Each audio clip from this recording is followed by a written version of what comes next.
This week I've been very troubled the last few weeks with pro-life people that say they believe in the dignity of human life when they were very lukewarm on children being separated from their mothers at the border.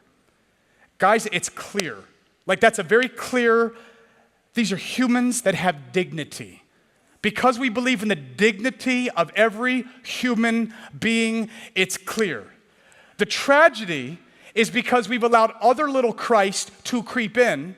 Specifically, let's say you're on the right, the political right. It's tempting to be because the truth is there's these other little Christ that can come in there. Sometimes it's hard to call a spade, and to say, no, that is cruel.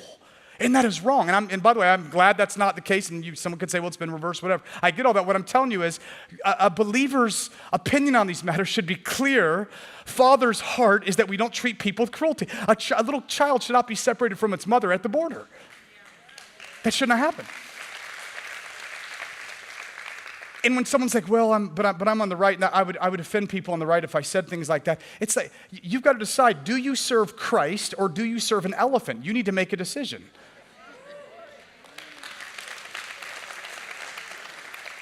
But then the same thing flips on the other side, because then I get over here and I'll talk to people that are like, Mike, a little baby should not be stripped from its mother at the border. I'm like, well, what about when little babies are stripped from their mother in the womb?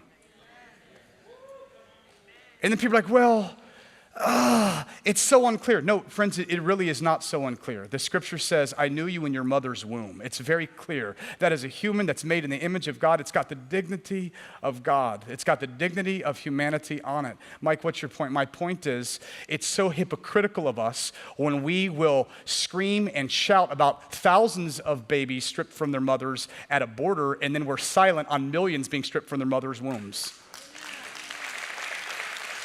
Mike, how does that happen? It happens because little Christ come in where someone has been influenced more by a donkey or an elephant than by the living Christ. And what I'm telling you is we don't go left and we don't go right. We're not left wing, we're not right wing, we're both wings.